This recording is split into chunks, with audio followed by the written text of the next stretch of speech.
Do you want me to read you a story? Here, this one's your favorite. Once upon a time, in a kingdom far from home, lived a little pixie. All her little life, the little pixie wanted nothing more than to go on one big adventure.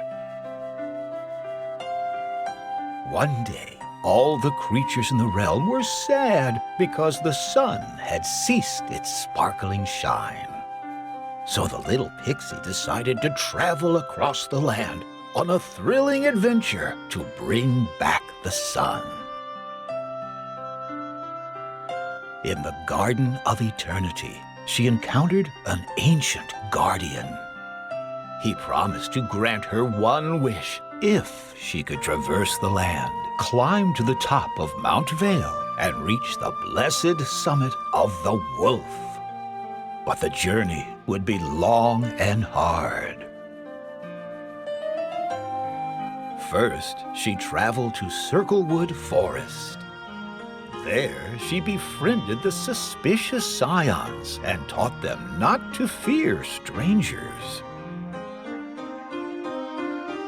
She next traveled to the Caves of the Forgotten, where she taught the logical spring eagles to appreciate art.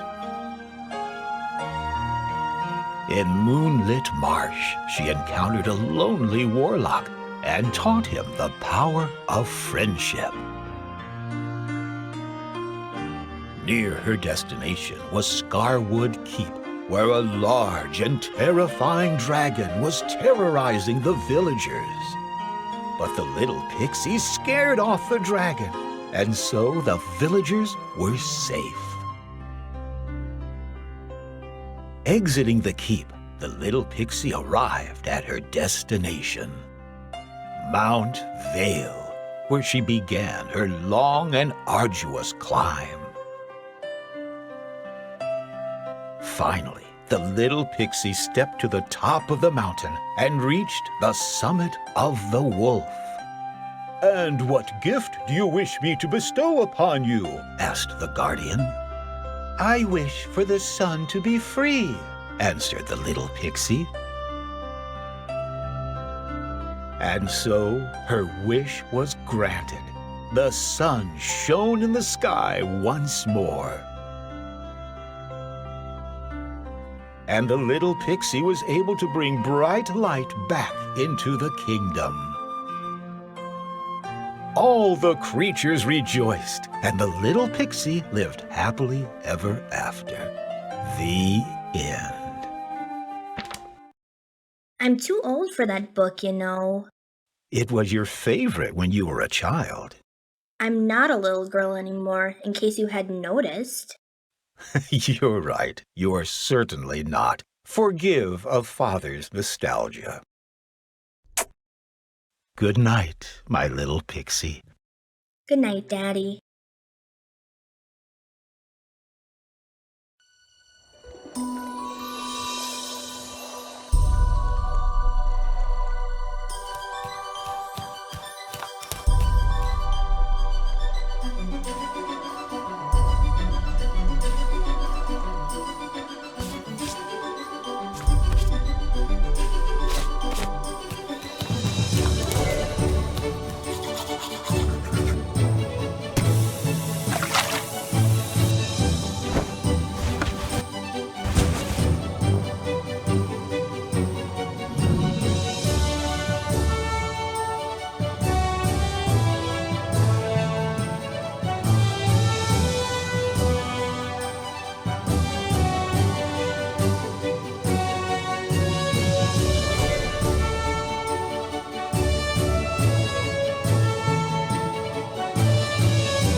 I was flying through a living forest, unrestricted by body or mind.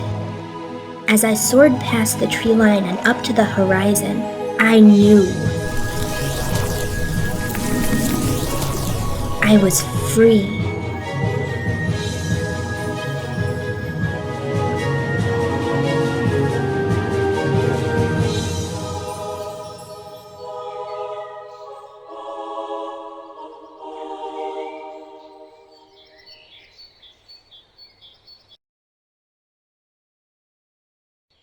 I felt the heat of warm summer rays shine down upon my skin, followed by the soft tickle of wet grass on my bare arms. Joy bathed the corners of my lips, and comforting daylight irresistibly slipped back my eyelids.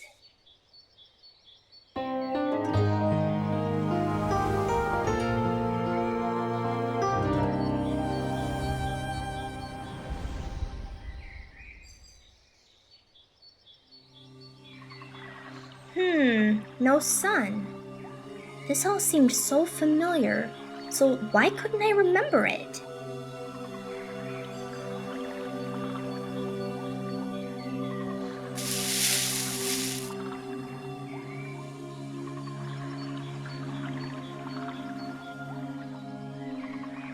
I was sitting in a majestic, ethereal garden.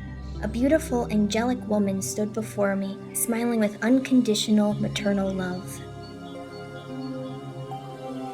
Greetings, Ophelia. Welcome to the Garden of Eternity. Step forward so we may speak.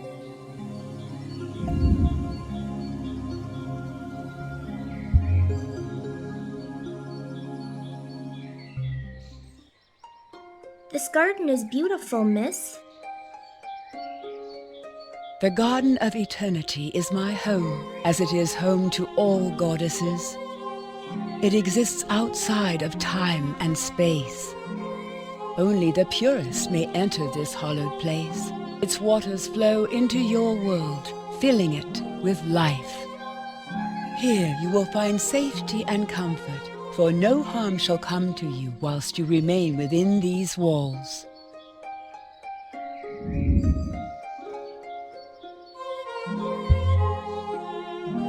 If I may ask, who are you? I am the goddess Adina, overseer and protector of this world. A goddess? I thought goddesses only existed in mythology. It is as it is, child. I, like the others of my kind, am a divine being of light. We goddesses are the maternal protectors of the corporeal world. We are summoned forth when an inhabitant of that world, such as yourself, is in need of guidance. You're made up of light? Does that mean you don't have parents? Goddesses have always been and always will be. Our lives are not linear like your own. Now then, as I have told you a little bit about myself, would you allow me the same honor? Tell me about yourself, young one. Oh, me? I'm Ophelia. I live at home in Michigan with my parents, go to school, and like to read. And your parents? Tell me about them, child. They're nothing special. My mom's really nice. You remind me of her, actually. And your father? He likes to read me bedtime stories. He always tells me I'm his little pixie.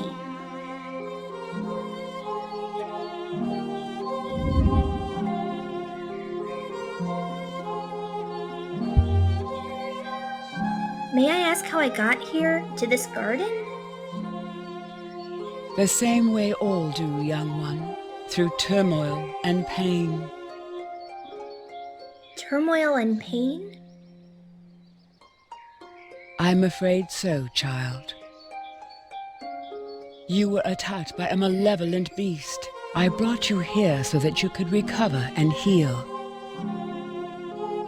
I was the victim of an attack?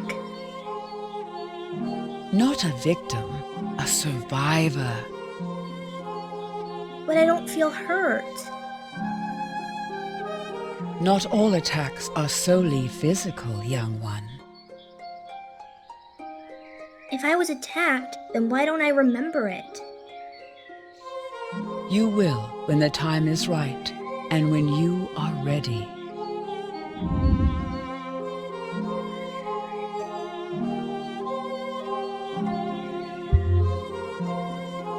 Forgive me, but how do you know my name? I know all who walk this path, my child. You are young Ophelia of the Kethaji tribe. Like all pixies, you have pointed ears and live in the forest. I'm confused. Why are you calling me a pixie? Because that is what you are, child. Pixies live in small tribes throughout the forest. While each tribe has its own customs and beliefs, all pixies follow the path of nature. Females tend to be friendly, gentle, and kind.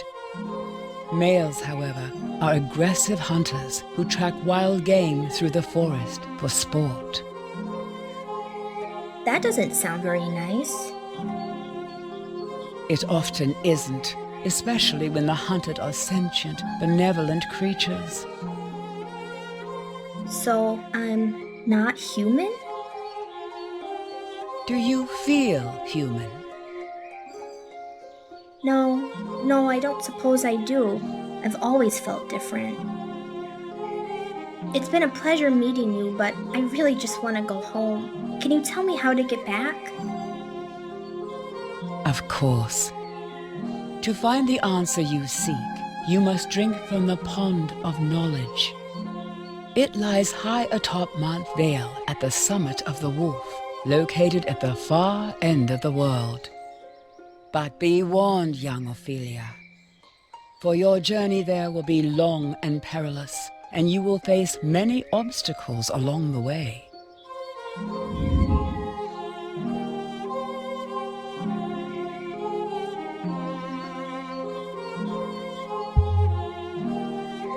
You mentioned a pond of knowledge. What is that? The pond of knowledge is the splash that awakens a sleeping child. It is the mist that lifts the veil of ignorance, the wave that fuels one into action.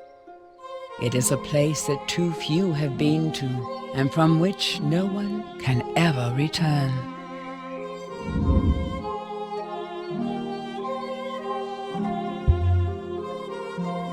I've never been on a mountain before. Where is this Mount Vale? Far from here, I'm afraid. The mountain lies near Scarwood Keep, home to King Elo and the human empire on the other end of the world. How to get there, I do not know.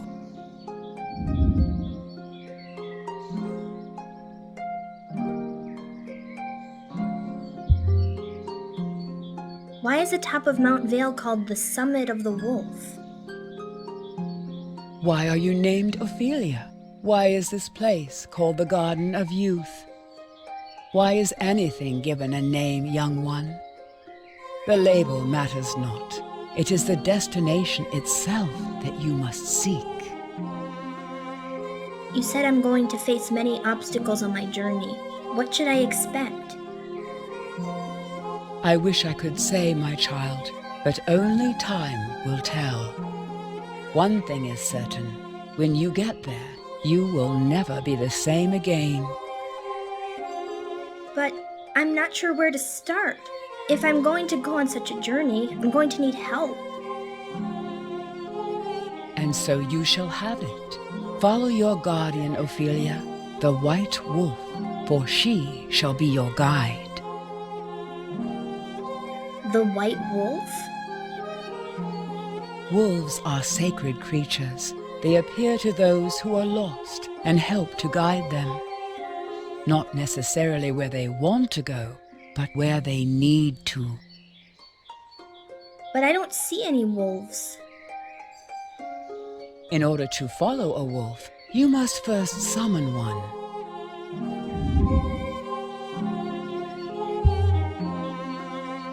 How do I summon a white wolf? The same way you would summon any animal. Present it with a gift. What kind of gift? Wolves are passive creatures, unless threatened. They eat animals of the sea, and so a fish might suffice.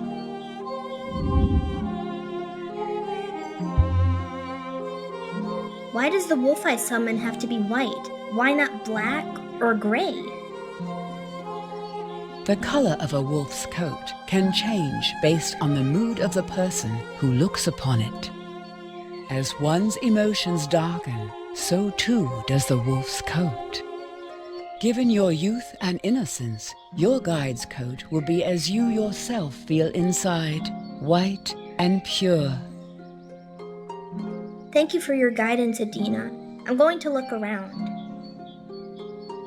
Good luck, my child. I will continue to watch over you while you summon your guardian. Remember, you are not alone.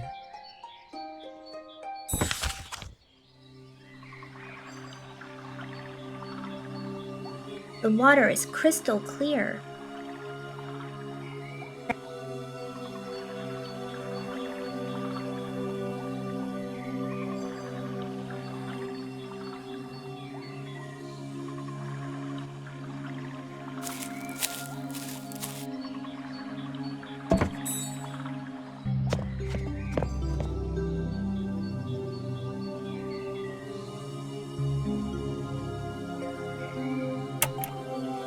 Maybe this button will only open the alcove if I set each lever to a certain position first.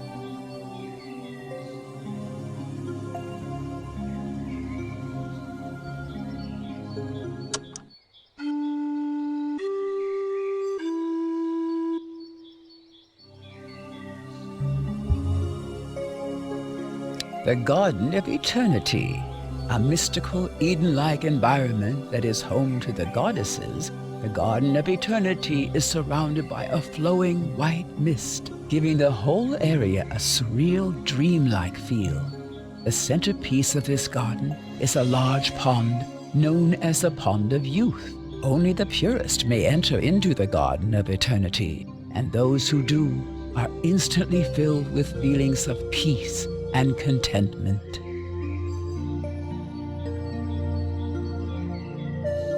Goddesses.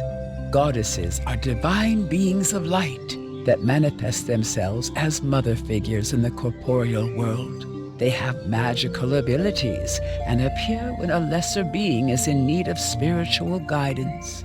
Highly nurturing, goddesses provide both comfort and unconditional love. Though they attempt to guide, they never direct or take action, and they have the tendency to speak in riddles.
perfect tree to build her nest.